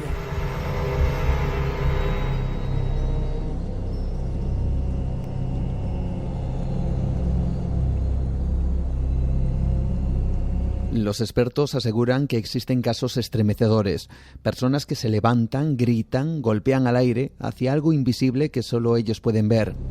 En la antigüedad se hablaría de posesiones demoníacas y no es para menos, porque ha habido casos realmente extremos donde algunas de estas personas que sufren parasomnias han llegado a cometer crímenes. Uno de esos casos fue el de Simon Fraser, un británico que soñó que una criatura intentaba matar a su hijo. Para protegerlo, atacó a la criatura, pero cuando recobró la consciencia, vio con horror que había matado a su propio hijo. Tras el juicio, finalmente fue considerado inocente y quedó absuelto. En el 2009, Brian Thomas dijo que unas sombras habían entrado en la habitación y atacado a su esposa. Al forcejear con una de ellas, en realidad, estaba estrangulando a su mujer. También fue declarado inocente. O el caso de Kenneth Parks, que en 1978, según el acta judicial, condujo dormido hasta la casa de sus suegros y acabó con su vida. También fue declarado inocente. Escuchamos a María Martínez. Y bueno, obviamente, si estamos hablando de conductas de este tipo un poco agresivas o que puede haber daños, hay que establecer medidas de seguridad, acolchar las camas, cerrar ventanas, puertas para evitar que haya accidentes o lesiones para el paciente o esto para terceras personas. En definitiva, ¿qué sabemos de la mente humana? ¿Qué sabemos de lo que sucede en ese momento mientras soñamos? ¿Somos capaces de ver o ampliar nuestra percepción? Quizá captar algo que está ahí.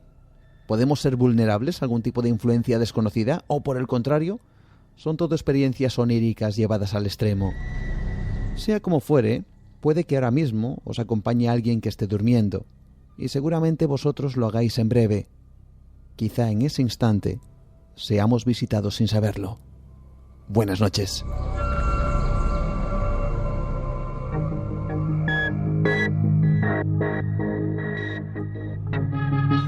Cuidado con lo que soñamos o lo que pasa por las noches. Buenas noches, Rosa, de nuevo. Aquí estoy otra vez, Miguel. ¿Ganadores? Pues tenemos a José Rosa de Barcelona, Francisco Llorca, que nos escribe desde el Facebook, a Joan Jordana de Barcelona también, a Iván Rodríguez de Madrid y a Maribel Torres de Urense. Escribidnos un correo electrónico con vuestra dirección puesta a espacionblanco@rtv.es y os mandamos el libro. Perfecto, y se nos sigue escuchando desde un montón de lugares, y hoy que se cumple yo no lo sabía. Bueno, nos lo cuenta Fran García, un gran amigo del Facebook, que nos dice que mañana 24 de junio se cumple nada menos que 30 años del aniversario de la alerta OVNI del Teide. Sí, no era una alerta, era una concentración, no quisimos nunca llamarlo alerta, concentración en el Teide, 40.000 personas se juntaron allí en algo increíble que iba a suceder. Pues ahí lo tenía bien apuntado Fran. 30 años. Nos lo ha recordado. ¿Tú te acordabas? No, para nada. Pues gracias, Fran. Eres nuestra memoria. 30 años. Y dar las gracias a toda esa gente que ha querido venir a vernos a la Cueva del Agua, ¿verdad? De nuevo. Es. Más de 1000 peticiones nos contaron que se recibieron en tan solo 24 horas desde que colgamos el anuncio en nuestras redes sociales. Así que muchísimas gracias a todos por esta gran acogida. Y disculpas a los que no vais a poder estar, pero lo podéis escuchar en el Espacio en Blanco. Feliz semana, feliz noche de San Juan. Así es, y que la magia nos ilumine. Vamos a quemar todo lo que nos sobra y que venga lo bueno, sí señor.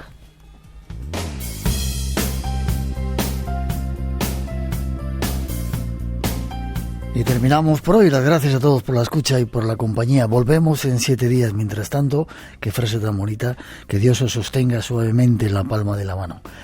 Feliz semana, feliz verano, feliz solsticio, y a celebrar esa noche mágica de San Juan, y que la magia nos inunde en este tiempo. La radio continúa y hasta las 4 os dejamos con un poquito de nuestra mejor música y la cita en 7 días. Os esperamos en el Espacio en Blanco.